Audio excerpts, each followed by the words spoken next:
Hello students, so once again you all are most welcome. So students, आज हम जो है क्लास 12th की साइकोलॉजी का चैप्टर नंबर 6 अभिवृत्ति एवं सामाजिक संज्ञान, जिसे हम एटीट्यूड एंड सोशल कॉग्निशन कहेंगे, को कंटिन्यू कर रहे हैं। ये इस वीडियो सीरीज का सेकंड पार्ट है, तो फर्स्ट पार्ट ऑलरेडी अवेलेबल है, तो आप उसे जरूर देख लेना। यह वीडियो क्लास 12th के हिंदी मीडियम के जो मनोविज्ञान पढ़ने वाले विद्यार्थी हैं उनके लिए इंपॉर्टेंट है, और जितने भी स्टेट टैट के लिए प्रिपरेशन कर रहे हैं, सीईटी के लिए प्रिपेयर कर रहे हैं, या DSSB के लिए प्रिपेयर कर रहे हैं, या उन सभी विद्यार्थियों के लिए इंपॉर्टेंट है जिनका विषय मनोविज्ञान है, और मनोविज्ञान में अगर वो डिटेल में स्टडी चाहते हैं तो उन सभी के लिए इंपॉर्टेंट है। चलते हैं स्टूडेंट्स आगे, हम देखते हैं कि आज की वीडियो का एजेंडा बेसिकली क्या, आज में पढ़ना क्या है। सो आज की जो वीडियो का एजेंडा है स्टूडेंट, अभिवृत्ति की प्रमुख विशेषताएं हम देखेंगे। तो इसके अंदर हमें कुछ पॉइंट्स मिलेंगे जिसे हम डिटेल में पढ़ने वाले हैं। पहला आपका है कर्षण शक्ति, जिसे सकारात्मक या नकारात्मक, इसके हम दोनों ही पहलुओं को देखेंगे। सेकेंड आपका है स्टूडेंट सीमा, एक्सट्रीमिनेस, इसे भी देखेंगे। सरलता, सिंप्लिसिटी कहेंगे। जटिलता, कॉम्प्लेक्सिटी, इसी का अपोजिट आप कह सकते हैं। और केंद्रिकता, जिसे सेंट्रलिटी कहेंगे, इसे हम देखेंगे। ये हमारे पॉइंट्स हैं जो इस चैप्टर के सेकंड वीडियो पार्ट जिसको कि आप देख रहे हैं, अभिवृत्ति की प्रमुख विशेषताओं के पॉइंट्स है जिसे हम देखने वाले हैं। स्टूडेंट्स, आप सभी अगर मनोविज्ञान पढ़ रहे हैं, मनोविज्ञान पढ़ने के साथ साथ अगर आप चैप्टर नंबर 6 जो कि क्लास 12 साइकोलॉजी का चैप्टर नंबर 6 होगा, अभिवृत्ति एवं सामाजिक संज्ञान का, अगर आप चाहते हैं एमसीक्यू क्वेश्चन या इसके फ्री नोट्स को चाहते हैं, जो मैं आपको प्रोवाइड कर रहा हूं अपने वेबसाइट psychology-notes.in पर, सो आप जरूर विजिट कीजिए, अपने फ्रेंडों के बीच में शेयर कीजिए, जहां से आपको फ्री में स्टडी मटेरियल मिल सकते हैं। ठीक है स्टूडेंट्स, ये स्क्रीनशॉट मैंने उन सब के लिए लिया है जो कि जिससे प्लेलिस्ट को फाइंड करने में डिफिकल्टी होती है। तो प्लेलिस्ट फाइंड करने के लिए स्टूडेंट्स होता क्या है, होम पे जाकर के आपको यहाँ प्लेलिस्ट टैब में जाना होता है। यहाँ आपको सेक्शन मिलेगा separately class 12 psychology for Hindi medium NCERT based पे। तो यहाँ पर स्टूडेंट्स प्लेलिस्ट आप देखेंगे, और प्लेलिस्ट के माध्यम से आप एक एक वीडियो सीक्वेंस में एक ऑर्डर वाइज देख सकते हैं सभी चैप्टर्स की। ठीक है, सो चलते हैं स्टूडेंट्स, हम वीडियो को कंटिन्यू करते हैं। सो यह कंटिन्यूड फ्रॉम द पार्ट 1 है, जो कि हमने फर्स्ट पार्ट में पढ़ लिया था इस चैप्टर की। जैसा कि चैप्टर स्टूडेंट्स हमें बताया है अभिवृत्ति और जो है सामाजिक संज्ञान है ना, सोशल कॉग्निशन जिसे कहेंगे, तो उसके हम यहाँ पर विभिन्न पक्षों को ध्यान से देखने वाले हैं। तो ये जैसा कि मैंने आपको बताया फर्स्ट पार्ट से ही कंटिन्यूड पार्ट है। तो बताया जा रहा है यहाँ पर कि अभिवृत्ति के द्वारा किन उद्देश्यों की पूर्ति होती है। ये आपसे क्वेश्चन किया गया है स्टूडेंट्स, हमारे जो अभिवृत्ति होता है, हमारा जो एटीट्यूड होता है, उससे किन उद्देश्यों की आखिर में पूर्ति होती है। तो आपके लिए क्वेश्चन है, तो आगे बताया जा रहा है यहाँ पर कि हम यह देखते हैं कि अभिवृत्ति वह पृष्ठभूमि प्रदान करती है जो एक व्यक्ति को यह निर्णय करने में सुविधा प्रदान करती है कि परिस्थितियों में किस प्रकार से कार्य करना है। ठीक है स्टूडेंट्स, जैसे कि मान लेते हैं कि आपके पास समय कम है, लेकिन आपने एक पॉजिटिव एटीट्यूड बना रखा है, सकारात्मक आपका अभिवृत्ति है किसके प्रति, आपको अपने एग्जाम को टारगेट करने के प्रति। लेकिन अगर आपका यहाँ पर सकारात्मक जो अभिवृत्ति होने की वजह से आप भले ही कम समय है तो आप अच्छा परफॉर्म करने की चांसेस हो सकते हैं, बिकॉज आपका एटीट्यूड पॉजिटिव है, सकारात्मक है। उसी के बदले में अगर आपका एटीट्यूड नेगेटिव होता तो आप भले ही ज्यादा समय हो कम समय हो, वहां पर आप हो सकता है अच्छा परफॉर्म नहीं कर पाए, बिकॉज आपका एटीट्यूड ही उसको लेके अच्छा नहीं है। तो मतलब एक पृष्ठभूमि आपको मिलती है आपके अभिवृत्ति से। ठीक है, तो उदाहरण के लिए देखो यहाँ पर इन्होंने एक उदाहरण दे रखा है हमें, तो इनके उदाहरण को देख लेते हैं कि उदाहरण के लिए विदेशियों के प्रति हमारी अभिवृत्ति, जैसे कि एग्जांपल के तौर पे आप अगर किसी विदेशी से मिलते हैं, ये लेट्स से कोई फॉरेनर है, अब इससे मिलेंगे तो आपकी कुछ अभिवृत्ति होगी एक फॉरेनर्स को लेकर के, है ना, वो कैसे बोलता होगा, कैसा दिखता होगा, कैसा सोचता होगा, कैसा खाता होगा, तमाम उसको लेकर के आपके अलग अलग एटीट्यूड्स होंगे, है ना। कह रहा उनसे मिलने पर हमें उनके प्रति किस प्रकार का व्यवहार करना चाहिए, इसके लिए यह अप्रत्यक्ष रूप से एक मानसिक रूपरेखा या ब्लूप्रिंट प्रदान करती है। तो जैसा भी आपका एटीट्यूड होगा उसी हिसाब से आपके माइंड के अंदर एक पहले से ब्लूप्रिंट सेटअप हो जाता है स्टूडेंट्स, है ना। जैसे हम लोग अभी यहाँ फॉरेनर की बात कर रहे हैं, मैं आपसे कहूँ कि जब आपने पेरेंट्स में कह रहा हूँ, जब आपने किसी रिलेटिव से मिलते हैं, या पेरेंट्स का एग्जाम्पल ले लो, तो पेरेंट्स के प्रति भी आपका एक अलग सा एटीट्यूड होता है ना। अपने माता पिता के प्रति आपका एक अलग एटीट्यूड होता है, उनसे कैसे बात करनी है, किस तरह से उनके सामने मैनरफुल रहना है, ये तमाम बातें हमारे एटीट्यूड के ऊपर ही निर्भर करती हैं। साथ ही साथ अगर मैं आपको एग्जांपल दूं, जैसे कि मैंने आपको अभी बताया कि अगर आप अपने किसी रिलेटिव से मिलते हैं तो आपका जो एटीट्यूड है वो थोड़ा अलग होगा, वो डिपेंड करेगा कैसे रिलेटिव से मिल रहे हैं। अगर आप उनसे ज्यादा घुले मिले हैं तो आपका एटीट्यूड थोड़ा डिफरेंट होगा, क्योंकि आपका ब्लूप्रिंट डिफरेंट है। अगर आप उनसे थोड़ा सा एक डिफरेंस बना के रखते हैं, एक मतलब बहुत ही क्या कहते हैं ना कि एक बहुत ही ऐसा रिलेशन है जहां पर थोड़ा सा स्टैंडर्ड मेंटेन करते हैं, तो वहां पर आप उस हिसाब से अपने ब्लूप्रिंट को सेटअप करेंगे और अपना एक एटीट्यूड दिखाएंगे, ठीक है। और ठीक उसके अपोजिट में अगर देखिए आपका कोई फ्रेंड होता है तो फ्रेंड को लेके आपका एटीट्यूड अलग होता है, तो उससे बहुत ही एक आप सिंपल आपका एटीट्यूड होगा, वहां आप किस तरह से मिलेंगे तो आप उसका एक ब्लूप्रिंट आपका अलग होगा। तो उसी चीज को यहाँ पर बताया जा रहा है स्टूडेंट्स। आपको आगे समझा रहे हैं, कह रहे हैं भावात्मक, संज्ञात्मक, व्यवहारात्मक घटकों के अतिरिक्त अभिवृत्तियों की और भी विशेषताएं हैं। स्टूडेंट्स हमने पिछली क्लास में हमने एटीट्यूड्स या हम अगर मैं कहूं अभिवृत्ति, इसके हमने तीन जो है बेसिकली घटक देखे थे, है ना। एक आपका है भावात्मक, दूसरा है संज्ञात्मक, तीसरा है व्यवहार परक, है ना। ये जो तीनों घटक है बेसिकली इसे एबीसी घटक के नाम से हमने देखा था। कह रहे इन तीनों घटक के अलावा कुछ और भी इसकी विशेषताएं होती हैं अभिवृत्ति की, ठीक है। कह रहा अभिवृत्ति की 4 प्रमुख विशेषताएं हैं यहाँ पर जिसको हम देखने वाले हैं। पहला स्टूडेंट्स ने बताया कर्षण शक्ति। कर्षण शक्ति का मतलब इंग्लिश में से बैलेंस कहेंगे, जो कि आपका सकारात्मक हो सकता है या नकारात्मक हो सकता है। ओके, सेकेंड आपका क्या है, चरम सीमा, जिसे एक्सट्रीमिनस कहेंगे। एक्सट्रीम मतलब हो गया वो आपका लोअर से भी हो सकता है, अपर से भी हो सकता है, कुछ एक्सट्रीमिटीज। ओके, नेक्स्ट आपका है सरलता, इसे सिंप्लिसिटी कहेंगे। उसी का अपोजिट है जटिलता, जो कॉम्प्लेक्सिटी है इसे बहुविधता कहेंगे। और उसका नेक्स्ट है अगली जो विशेषता है अभिवृत्ति की वो है केंद्रिकता, जिसे सेंट्रलिटी कहेंगे स्टूडेंट्स, ठीक है। तो हम एक एक करके जल्दी से देख लेते हैं और इसको क्लैरिफाई कर लेते हैं ये इनका मतलब क्या होता है। जैसे कि इन्होंने बताया पहला कर्षण शक्ति। कर्षण जो शक्ति होती है स्टूडेंट्स, ये एक बैलेंस से इन्होंने एग्जांपल हमें बताया है, मतलब पॉइंट आउट किया है इंग्लिश वर्ड बैलेंस से। और ये आपका सकारात्मक हो सकता है और नकारात्मक दोनों हो सकता है। अब वो कैसे, हम उसको डिस्कस कर लेते हैं। कह रहे हैं कि अभिवृत्ति की कर्षण शक्ति हमें यह बताती है कि अभिवृत्त विषय के प्रति कोई अभिवृत्त सकारात्मक है अथवा नकारात्मक है, राइट। जैसे कि आपने किसी के प्रति जो अभिवृत्त अपनी बना रखी है एटीट्यूड, वो दो तरह से हो सकता है, वो पॉजिटिव हो सकता है या तो नेगेटिव होगा। जैसे कि स्टूडेंट अधिकतर आपने एटीट्यूड का जो कॉमन जो यूज देखा होगा, जैसे आपने हो सकता है किसी के मुंह से सुना हो कि वो बहुत एटीट्यूड में रहता है, तो एटीट्यूड का आपने अधिकतर जो मीनिंग पाया होगा, जनरल जो मीनिंग पाया होगा वो नेगेटिव पाया होगा।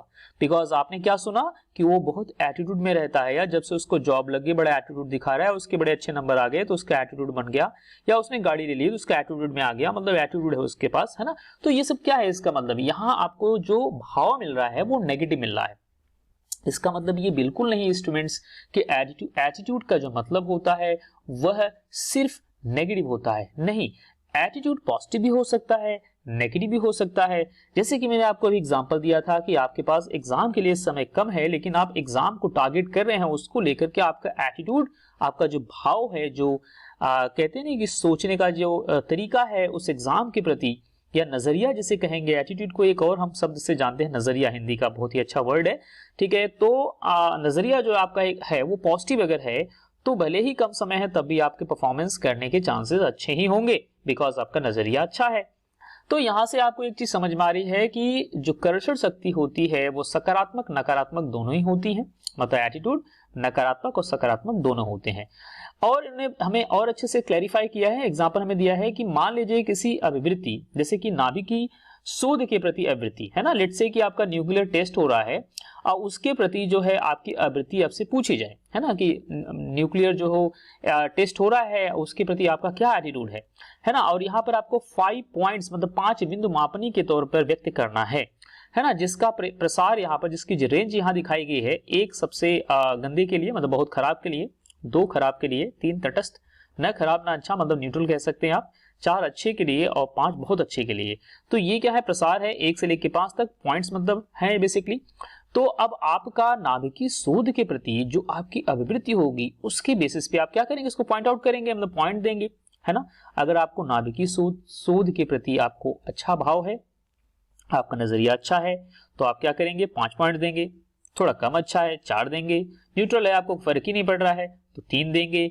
और अगर आपका खराब है, आपको लगता है कि नहीं नाभिकीय जो शोध हो रहा है उसका कुछ गलत यूज भी हो सकता है या कुछ और भी ऐसी चीजें नेगेटिविटी वाली, तो आपको मतलब 2 इसको पॉइंट देंगे। और बिल्कुल ही आपका बिल्कुल ही मतलब इन सब चीजों से बिल्कुल ही अपने आप को अलग रखना चाहते हो, आपको लगता है नहीं बहुत ही बेकार चीज हो रही है तो बहुत खराब यहाँ पर, है ना। तो इससे आपका जो एटीट्यूड है वो पता लग जाता है, ठीक। तो ये आपका नेगेटिव एंड पॉजिटिव का इस तरह से आप अच्छे से क्लैरिफिकेशन ले सकते हो स्टूडेंट्स। आई होप आप समझ गए। इसी चीज को यहाँ पर डिस्क्राइब किया गया है जो मैंने आपको समझा दिया। ओके, सो चलते हैं हम अगले स्लाइड पर। सो नेक्स्ट हमारा जो पॉइंट आता है स्टूडेंट्स, यहाँ बताया गया है चरम सीमा। अब चरम सीमा क्या होता है? अभिवृत्ति या हम एटीट्यूड की चरम सीमा जो एक विशेषता है इसकी, हम उसको देख लेते हैं। कह रहे हैं कि अभिवृत्ति की चरम सीमा यह इंगित करती है कि अभिवृत्ति किस सीमा तक सकारात्मक या नकारात्मक है। जैसे कि हमने देखा पीछे जो मापनी हमने बनाई 1 से लेके 5 तक। सो एक जो नंबर है, एक जो पॉइंट है बेसिकली ये लोवेस्ट लेवल है, तो ये भी अपने चरम सीमा पे है। और जो 5 है ये हाईएस्ट लेवल है, ये भी अपने चरम सीमा पे है। तो दोनों ही अपने चरम सीमा पे बेसिकली, है ना। तो ये क्या है, दोनों ही अपने चरम सीमा पे हैं। हमने 1 से कम हो सकता है, नहीं तो 5 से ज्यादा हो सकता है। तो यही क्या है, चरम सीमा है।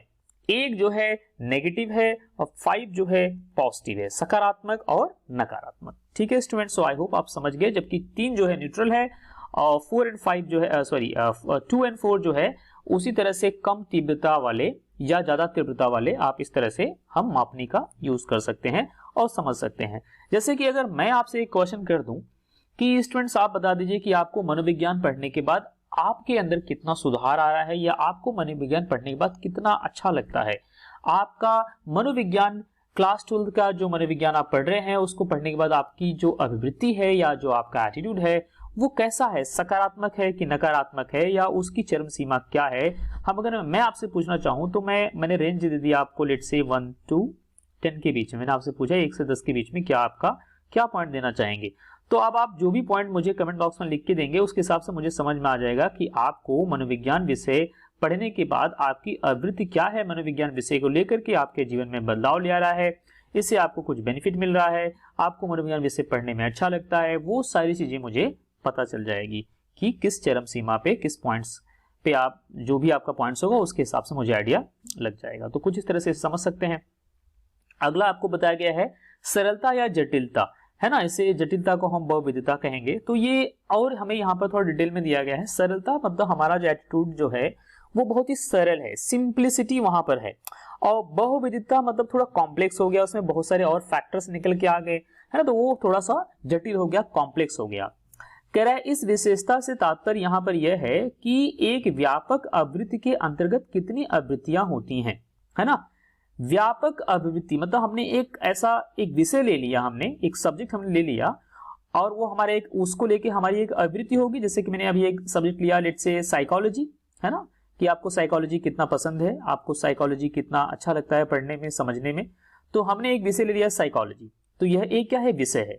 तो इसको लेकर के, मनोविज्ञान को लेकर के आपको आपकी अपनी एक अभिवृत्ति होगी। तो ये तो हो गया, अगर मैंने मनोविज्ञान एक व्यापक मैंने विषय ले लिया तो उसके अंतर्गत और भी कुछ अभिवृत्तियां जुड़ी होंगी, है ना, जो अफेक्ट कर रही हैं आपके साइकोलॉजी के प्रति आगे जाने से, है ना, या पढ़ने से उसको बेसिकली लेकर के। तो इसे कुछ इस तरह समझ सकते हैं, मतलब जो और भी अभिवृत्तियां जुड़ी हुई है, मतलब वो अकेला नहीं है, कुछ और भी जुड़ा हुआ है। तो मैं इसको आगे और अच्छे से क्लैरिफाई करता हूं। आगे कह रहे हैं स्टूडेंट्स, उस अभिवृत्तियों को एक परिवार के रूप में समझना चाहिए, है ना, जिसमें अनेक सदस्य अभिवृत्तियां हैं। तो कहने का मतलब जैसे कि मैंने इस साइकोलॉजी के प्रति अपनी एक अभिवृत्ति बना ली, तो ये जो मेरी अभिवृत्ति, जो मेरा एटीट्यूड यहाँ बना हुआ है, ये अकेला नहीं है, ये और भी बहुत सारी चीजों से, परिवार के और सदस्यों से ये जुड़ा हुआ है स्टूडेंट्स। और इस जुड़ाव के बाद फिर मेरे पास एक अभिवृत्ति बनी जो साइकोलॉजी मुझे पसंद आ रही है।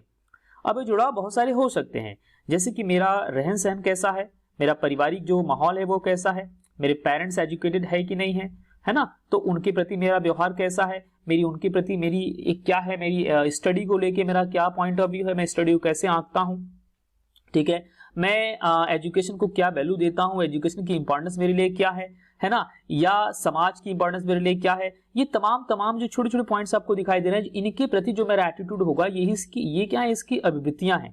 बिकॉज सब कुछ जोड़ करके यहाँ पर आपके लिए एक व्यापक अभिवृत्ति तैयार की गई है। ठीक है स्टूडेंट्स, सो किसी एक पर्टिकुलर व्यापक अभिवृत्ति के लिए आप ये समझिए कि उससे बहुत सारे अभिवृत्तियां कनेक्टेड होती हैं जो उसी परिवार के एक सदस्य होती हैं, राइट। जैसे कि हमारे होता है ना कि फैमिली में हमारे जो दादाजी होते हैं आगे आगे चलते हैं तो हम लोग पीछे पीछे हो जाते हैं, है ना, तो वो आगे आगे हैं तो हम लोग उनका वो बेसिकली मेन हो गए और हम लोग कहीं ना कहीं उनसे कनेक्टेड है। हम कहीं भी जाएंगे तो अपने दादाजी का नाम लेके ही हम अपने आप को बताएंगे, या दादा लेट से दादा नहीं है तो हमने फादर का नाम लेंगे। तो इस तरह से कहीं ना कहीं हम जो है जुड़े हुए हैं उनसे हैं, तो आप ऐसा कुछ समझ सकते हैं। कह रहे हैं बहुत से विषयों, जैसे कि यहाँ पर एक विषय इन्होंने लिया, मैंने यहाँ पर विषय लिया था साइकोलॉजी का इंटरेस्ट, यहाँ पर उन्होंने विषय लिया बहुत से विषय जैसे कि स्वास्थ्य एवं विश्व शांति। अब एक विषय है, ये क्या व्यापक विषय है कि संबंध में लोग एक आवृत्ति के स्थान पर अनेक आवृत्तियां रखते हैं।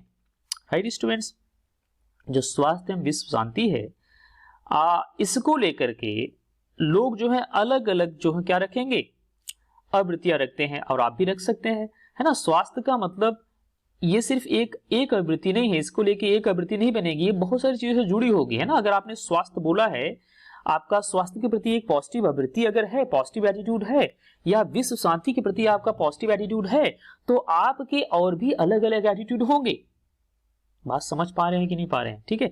तो जिस तरह से मैंने आपको अभी दिखाया, तो अगर मैं इस चीज को यहां पर रख दूं, इस शब्द को स्वास्थ्य एवं विश्व शांति, उसको मैं यहां रख दूं, तो अब ये इसको लेके मेरा एक एटीट्यूड बना, लेकिन एटीट्यूड अकेला नहीं है, बहुत सारे और भी आवृत्तियों से कनेक्टेड है, जिसकी वजह से मेरे अंदर ऐसा भाव आया है, ठीक है। शायद आप समझ रहे होंगे, मैं आपको आगे और डिटेल में समझाता हूं।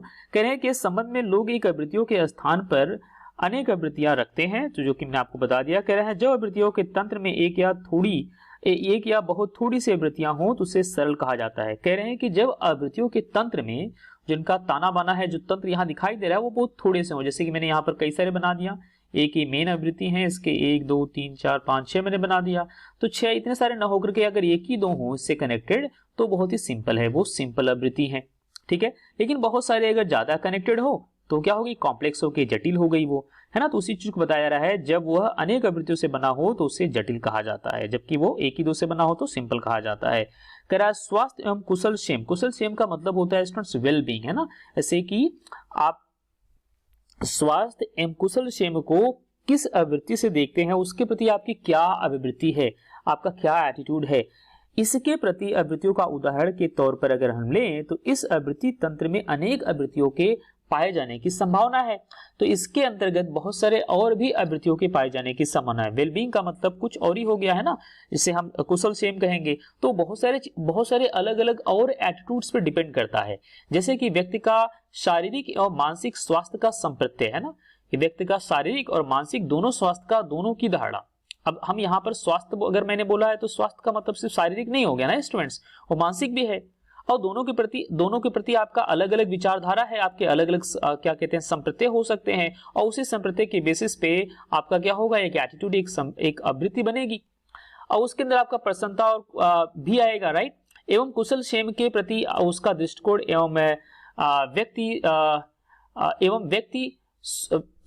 व्यक्ति स्वास्थ्य एवं प्रसन्नता कैसे प्राप्त कर सकता है, इन तमाम चीजों से, मतलब ये अलग अलग जो है आवृत्तियां हो रही हैं जिनसे कहीं न कहीं जुड़ा हुआ है जो व्यापक आवृत्ति है।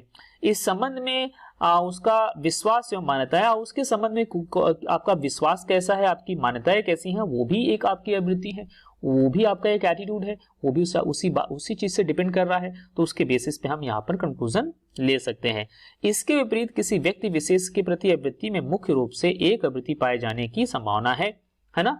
कह रहे हैं कि इसके विपरीत किसी व्यक्ति विशेष में जो है विशेष के प्रति आवृत्ति के मुख्य रूप से एक आवृत्ति के पाए जाने की संभावना है। एक आवृत्ति तंत्र में बहुसदस्यीय आवृत्तियों की आवृत्ति के 3 घटकों के रूप में नहीं देखा जाना चाहिए, ठीक है। कह रहे हैं कि उसे जो है 3 घटकों के रूप में नहीं देखा जाना चाहिए, जो हमने बताया था आपको अभी, जो 3 घटक होते हैं, राइट, जिसके अंदर हमने प्रीवियस क्लास में भी डिस्कस किया था, ठीक है, जो कि आपका ABC घटक जिसे हम कहेंगे, राइट स्टूडेंट, जो मैंने आपको यहाँ अभी डिस्कस करके बताया था ना। एक आपको बैकअप मैं दे दूं यहाँ से, भावात्मक, संज्ञात्मक और व्यवहारात्मक, जो 3 घटक होते हैं, इसे ABC घटक के नाम से जाना जाता है। तो हर जगह हम इन तीनों घटकों को नहीं देख सकते, ठीक है। एवं आवृत्ति तंत्र के प्रत्येक सदस्य आवृत्ति में यह घटक होते हैं। तो कह रहे हैं कि ऐसा कह रहे हैं घटकों के रूप में नहीं देखा जाना चाहिए। एक आवृत्ति तंत्र के प्रत्येक सदस्य आवृत्ति में भी उसके जो सदस्य हैं, कहने का मतलब देखो मेन है तो इसके अंदर तो देखा जाना, ऐसा नहीं कि इसी के अंदर देखा जाना चाहिए, वो साथ ही साथ इसके जो और सदस्य हैं उसके अंदर भी ये 3 घटक हम देख सकते हैं। तो आई होप आप समझ रहे होंगे। मैं थोड़ा सा क्लैरिफिकेशन देने के लिए आपको एक एग्जांपल दे दूं ताकि चीजें आपको ज्यादा अच्छे से क्लैरिफाई हो जाए, अदरवाइज आप कंफ्यूजन में आ जाएंगे कि ये क्या है, सरलता जटिलता में कहीं आपको कंफ्यूजन हो जाए। मैं आपको एक सिंपल से एग्जांपल दे दूं। लेट्स से कि मैं एक व्यापक विषय लेता हूं, लेट्स से कोई टेररिस्ट है ना। एक टेररिस्ट क्या है, एक मतलब क्रिमिनल है बेसिकली, ठीक है। अब जो टेररिस्ट बेसिकली है या जो क्रिमिनल है बेसिकली, क्रिमिनल या टेररिस्ट के अंदर एक एटीट्यूड है क्राइम के प्रति, है ना, क्राइम को लेकर के उसका एक अलग से उसका एक नजरिया है उसका, ठीक है। तो जो क्राइम है या जो वो क्रिमिनल बंदा बना है, जो टेररिस्ट बंदा बना है, वो तो इसका एक मेन हो गया, राइट, व्यापक विषय हो गया, जिसके प्रति उसका एक पॉजिटिव एटीट्यूड है, मतलब उसको लेके उसको लगता है नहीं ठीक मैं जो कर रहा हूँ ठीक कर रहा हूँ, मेरा सही काम है, ठीक है। लेकिन वो बना कैसे? अब वो बना अकेले नहीं, उससे बहुत सारे आवृत्तियां और भी कनेक्टेड हैं, ठीक है। अब उसके पीछे की उसकी वैल्यूज हो गई, उसकी अपब्रिंगिंग हो गई, मतलब कैसे परिवेश से निकल के आया है, उसके जीवन की कुछ ऐसी घटनाएं होंगी, बहुत सारी चीजें और जुड़ी होंगी उससे। तो ये सारी जो चीजें जुड़ी हैं, ये बताना चाह रहे हैं कि ये जो आवृत्तियां हैं, इनके भी तीन घटक हैं, है ना, इनके भी 3 घटक हैं, वही संभाव्य घटक, ठीक है। तो संभाव्य घटक यहाँ भी वो एबीसी कंपोनेंट्स यहाँ भी देखने को मिल रहे हैं। तो कुछ इस तरह से आप इसे समझ सकते हैं, और जिसके बेस से फाइनली हमें एक यहाँ पर व्यापक विषय दिख रहा है या व्यापक आवृत्ति दिख रही है। तो ये कॉम्प्लेक्सिटी वाला मैंने एग्जाम्पल दे दिया स्टूडेंट्स, ठीक है। अगर ये नंबर में कम हो तो सिंपल है। अगला आपका है केंद्रिकता। तो केंद्रिकता का भी एग्जाम्पल हम यहीं से ले सकते हैं। केंद्रिकता का मतलब सीधा ये होता है कि आपकी जो भी आवृत्ति है वो बेसिकली कहीं ना कहीं एक सेंट्रल पॉइंट होगा उसका। जैसे मेरा जो एटीट्यूड है ना, किसी भी एजुकेशन को लेकर के, मेरे स्वास्थ्य को लेकर के, है ना, मेरे परिवार को लेकर के, समाज को लेकर के, है ना, या मेरी स्पिरिचुअलिटी को लेकर के, है ना, जाति या धर्म को लेकर के, जो मेरा एटीट्यूड है उसका एक क्या होगा, उसका एक सेंट्रल होगा, मतलब उसकी सेंट्रलिटी होगी, इसे केंद्रिकता कहेंगे। और ये एक बॉर्डर हो गया जिसे हम परिधि कहेंगे। तो परिधि के चारों तरफ ये जो चीजें हैं वो किसी एक सेंटर की तरफ मुझे लेके जा रही होंगी, ठीक है। तो कहने का मतलब जो आपके आवृत्ति है ना, उसका एक सेंट्रल पॉइंट होगा, है ना, उसका एक क्या होगा, सेंट्रल पॉइंट होगा। तो उस चीज को यहाँ केंद्रिकता कहा गया। आपका एक मेन मोटो होगा, जैसे कि ये बंदा जो है टेररिस्ट है ना, आतंकवादी, तो इसकी बहुत सारी चीजें हैं, इसकी जो परिधि है घुमा फिरा के उसको आतंकवाद की तरफ लेके जा रही है, तो इसका सेंट्रल पॉइंट हो गई, है ना। इसके अंदर पहले जो भी बदमाशी थी, जो भी इसने गलत हरकत, जो भी इसने इसके जीवन में जो भी घटनाएं ऐसी घटी उल्टी सीधी या जिस भी प्रकार से, तो वो कहीं ना कहीं एक परिधि ऐसी बनाई और उसका केंद्र जो है आतंक ही है। आप मेरे ख्याल से आप समझ गए होंगे। तो इस तरह से आप इसको क्लेरिफाई ले सकते हैं। और मैंने अभी आपको नेगेटिव एग्जांपल दिया, तो ऐसा नहीं नेगेटिव एग्जांपल ही लेंगे, पॉजिटिव एग्जांपल भी हो सकता है, और डेफिनेटली हो सकता है, क्या होगा ही पॉजिटिव एग्जांपल, तो आप कुछ भी ले सकते हैं अपने चॉइस के अकॉर्डिंग, ठीक है स्टूडेंट्स। तो मेरे ख्याल से आप समझ गए। जैसे कि मैं मान लूं कि अगर मैं एग्जाम्पल दे दूं किसका, सुंदर पिचाई का, जो गूगल के CEO हैं, है ना। तो गूगल के जो CEO हैं, है ना, तो उन सुंदर पिचाई जो बेसिकली जो है वो क्यों ऐसे बने, उनका एटीट्यूड क्या है, अपनी कंपनी को लेकर के, या उनका एक सर्टेन एटीट्यूड होगा ना, लोगों को किस तरह से हायर करते हैं, किस तरह से सिलेक्शन करते हैं अपनी कंपनी के लिए जो एम्प्लॉइज आते हैं। तो अब उनका जो एटीट्यूड यहाँ बना हुआ है, जो सेंट्रल पॉइंट, ये तो सेंट्रल पॉइंट हो गया, लेकिन उनकी जो और भी आवृत्तियां हैं जो उनको यहाँ तक पहुंचाई हैं, वो कहीं ना कहीं हेल्प करी है इनकी यहाँ तक पहुंचाने में। तो सब का जो सेंट्रल पॉइंट है वो क्या है, गूगल के जो CEO का जो भी सक्सेस है, जो उनको लाइफ में चीजें मिल रही हैं, वो कहीं ना कहीं उसको वहां लेके जाती हैं, ठीक है। या किसी भी जगह पर आप एग्जाम्पल ये डाल सकते हैं और वो सुटेबल होगा, तो इसी तरह से आप उसको सेटअप कर सकते हैं, ठीक है स्टूडेंट्स। तो मेरे ख्याल से आप इसको भी समझ गए। तो मैं आपको आगे लेके चल देता हूँ और जल्दी से आपको मैं आखिरी का पॉइंट समझा देता हूँ। यहाँ पर आपको नेक्स्ट मिल रहा है आवृत्ति निर्माण एवं परिवर्तन। हमारी जो आवृत्ति होती है स्टूडेंट, हमारा जो एटीट्यूड होता है, उसका निर्माण आखिर में कैसे होता है।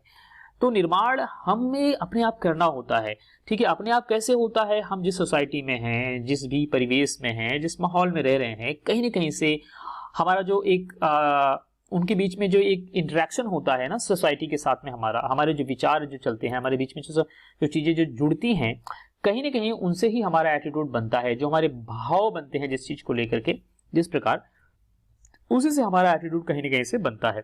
तो उस चीज को हम यहाँ पर देख लेते हैं जल्दी से, और बस यहीं तक हमें पढ़ना है आज की क्लास में। अदरवाइज वीडियो काफी बड़ी हो जाती है, अदरवाइज वीडियो बड़ी हो जाती तो मैं मतलब आप लोग को थोड़ा प्रॉब्लम होती है, वीडियो बड़ी ना हो, इसकी वजह से मैं यहीं पर स्टॉप करूंगा, ठीक है। तो 2 to 3 मिनट में आपको लेने वाला हूँ स्टूडेंट, ठीक है।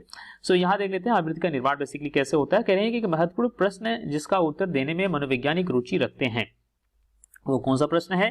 कह रहे हैं आवृत्तियां किस प्रकार निर्मित होती हैं। ठीक है, तो अगर आप किसी मनोविज्ञान से पूछो कि भाई आवृत्ति कैसे बनती है तो उसका आंसर किस तरह से आएगा, हम उसको देखते हैं। आगे बता रहे हैं कि जैसे अन्य अनेक विचार एवं संप्रत्यय विकसित होते हैं। जैसे हमारे दिमाग में बहुत सारे विचार आते हैं और हम उसके बेसिस पे एक संप्रत्यय बनाते हैं, मतलब एक धारणा बना लेते हैं। हमारी धारणा एक बिलीफ सिस्टम बनता है और हमारे संज्ञानात्मक स्वास्थ्य या तंत्र के अंग बन जाते हैं। वो सब है ना, जो विचार होते हैं हमारे, उससे हमारी जो धारणा बनती है वो हमारे कहीं ना कहीं संज्ञानात्मक हमारे एक कहते हैं ना इमोशनल जो फीलिंग्स होती हैं उसके तंत्र या उसके अंग बन जाते हैं। उसी प्रकार विभिन्न विषयों, वस्तुओं और व्यक्तियों के प्रति जो आवृत्तियों का निर्माण भी होता है स्टूडेंट्स, हमारे लोग जो मिलते हैं और उनसे जो अंतःक्रिया होती है उसी के बेसिस पे हमारा जो एटीट्यूड बनता है, अच्छा है बुरा है, किस तरह से पॉजिटिव है नेगेटिव है, उसी बेसिस पे बनता है। कह रहे जब हम दूसरों से अंतःक्रिया करते हैं परंतु कुछ विशिष्ट दशाएं होती हैं, है ना, जो विशिष्ट आवृत्तियों का निर्माण करती हैं। कह रहे हम लोगों से जब अंतःक्रिया करते हैं तो उसमें कुछ ऐसी विशिष्ट दशाएं होती हैं और जिन विशिष्ट दशाओं की वजह से अलग अलग जो है आवृत्तियां या विशिष्ट आवृत्तियों का निर्माण होता है। ठीक है, लेट्स से कि आप एग्जाम में बैठे हो और एग्जाम में बैठने के बाद अगर आपने देखा कि आपका कोई फ्रेंड है जो चीटिंग करता हुआ पकड़ा गया और उसको रेस्टिकेट कर दिया गया, है ना, ऐसी घटनाएं आपके साथ में घटी है, तो आप निश्चित रूप से आपने एक अपने अंदर एटीट्यूड बना लिया कि नहीं यार एग्जाम में तो भाई चीटिंग करनी नहीं है ना, अगर करेंगे तो हमारा जीवन फिर तो बेड़ा गर्ती हो जाएगा अगर ऐसा कुछ कर लेंगे तो, है ना। तो आपने एक एटीट्यूड उस परिवेश में रह करके एक अंतःक्रिया जो आपने किया उसके बेसिस पे आपने अपना एक विचार, एक एटीट्यूड अपना सेटअप कर लिया। उसको देख करके आप किसी भी एग्जाम में जाएंगे, भले ही जहां कहीं चीटिंग वगैरह हो रही हो, लेकिन आपका एटीट्यूड फिर भी क्या होगा, बिकॉज आपके अंदर वो चीज बैठी है तो आप उसको ही लेके चलेंगे। ठीक है, कुछ इस तरह से आप एग्जाम्पल समझ सकते हैं। मैं आपको और एक पिक्चर यहाँ पर दिखा दूं। यहाँ पर बताया गया है attitude is a little thing that makes a big difference. तो ये ध्यान रखना है स्टूडेंट्स, एटीट्यूड बहुत छोटी चीज होती है लेकिन वाकई में ये बहुत बड़ा डिफरेंस ला देती है। अगर आपका एटीट्यूड क्या है, बहुत ही अच्छा है, पॉजिटिव है। पॉजिटिव बहुत अच्छा होने का मतलब ऐसा नहीं कि कुछ ऐसे एटीट्यूड बना लो आप जो बिल्कुल अनअटेनेबल हो, ऐसा कुछ एटीट्यूड नहीं रखना है आपको। ठीक है, या गलत डायरेक्शन में कोई एटीट्यूड लेके जाओ, लेकिन हाँ आप अपने एटीट्यूड को अगर आप एक उसके अंदर थोड़ा सा बदलाव करते हैं तो वो आपके जीवन में बड़ा बदलाव लेके आती है। जिस तरह से आपको यहाँ पर एग्जाम्पल देख ही पा रहे हैं, कैट किस तरह से अपनी एटीट्यूड को दिखा रही है यहाँ पर एज ए लायन, तो डेफिनेटली उतना तो नहीं लेकिन हाँ उसके अंदर उसको लेकर कुछ बदलाव तो जरूर मिलेगा यहाँ पर। ठीक है, तो कुछ इस तरह समझ सकते हैं। अगर सामान्यतः आवृत्तियां स्वयं के अनुभव और दूसरों से अंतःक्रिया के माध्यम से सीखी जाती है, तो ये सीखी जाती है ना, ये एक अधिगम है, एक प्रोसेस है। ये कुछ थोड़े से शोध अध्ययन से ये आवृत्तियों के कुछ सहज पक्ष को प्रदर्शित करते हैं, है ना, तो इनके कुछ शोध हुए हैं जिसके बेसिस पे हम इनके कुछ जो पक्ष को प्रदर्शित किया जाता है जिसको हम आगे देखेंगे भी, परंतु अधिगम के साथ साथ ऐसे अनुवांशिक कारक आवृत्तियों का मात्र अप्रत्यक्ष रूप से प्रभावित करते हैं। ठीक है, कुछ ऐसे अनुवांशिक कारक होते हैं जो अप्रत्यक्ष, मतलब प्रत्यक्ष तो नहीं लेकिन अप्रत्यक्ष रूप से प्रभावित करते हैं। इसलिए अधिकांश समाज मनोवैज्ञानिकों ने ऐसे दशाओं पर ध्यान दिया है जो आवृत्ति के अधिगम को प्रेरित करती है। तो जो मनोविज्ञानी है उन्होंने ऐसी दशाओं पर ध्यान दिया है जो अधिगम को प्रेरित करती हैं, जो आवृत्ति के अधिगम को प्रेरित करती है। आवृत्ति के अधिगम मैंने कहने का मतलब क्या कि आपका जो एटीट्यूड है उसके प्रति जो आप अधिगम को, मतलब जो आपकी लर्निंग हो, जो आप सीख सको, उससे आप बेसिकली प्रेरित हो और आप अपने एटीट्यूड को पॉजिटिव बनाओ और अपने जीवन में एक बेहतर मंदी ले आओ। ठीक है स्टूडेंट्स, तो मेरे ख्याल से आप समझ गए बहुत अच्छे से। सो स्टूडेंट्स, अब मैं आखिरी में आप सबसे कहना चाहूंगा, अगर आप क्लास 12 के साइकोलॉजी के स्टूडेंट्स हैं या आप किसी कॉम्पिटिटिव एग्जाम के लिए प्रिपेयर कर रहे हैं, सो आप हमारे एग्जाम बूस्टर से जुड़ सकते हैं। अगर आप किसी साइकोलॉजी के लिए कोई एक्स्ट्रा सपोर्टिव मटेरियल अगर लेके पढ़ रहे हैं तो मैं कहूंगा कि आप यहाँ न जाकर के आप हमारे पास आइए, हम आपको उससे बेस्ट क्वालिटी का स्टडी मटेरियल प्रोवाइड करेंगे, आपकी लाइव क्लास प्रोवाइड करेंगे। हम आपको 15 डेज क्लास है, की नोट्स है, प्रीवियस क्वेश्चन पेपर का डिस्कशन है, मोस्ट इंपोर्टेंट क्वेश्चन है, लाइव मीटिंग है हमारे साथ। तो आपके लिए मेरे ख्याल से ज्यादा बेटर अपॉर्चुनिटी रहेगी अगर आप इसको लेते हैं, हमारे साथ जाते हैं तो। ठीक है, स्पेशली आपके लिए बनाया गया है ये। ठीक है, तो आप ऐसा कुछ अगर आपकी क्वेरी है तो बिगिनिंग में मैंने आपको अपना व्हाट्सएप नंबर शेयर किया था, तो आप वहां से हमें आप कनेक्ट कर सकते हैं। So till the time students, मैं आप सभी से कहना चाहूंगा अपना ध्यान रखिए, अपना ख्याल रखिए और बहुत अच्छे से पढ़ाई कीजिए। अपनी पढ़ाई के माध्यम से अपने परिवार में, अपने सोसाइटी में, अपने समाज में और अंततः अपने देश में बदलाव जरूर लाइए। Thank you so much.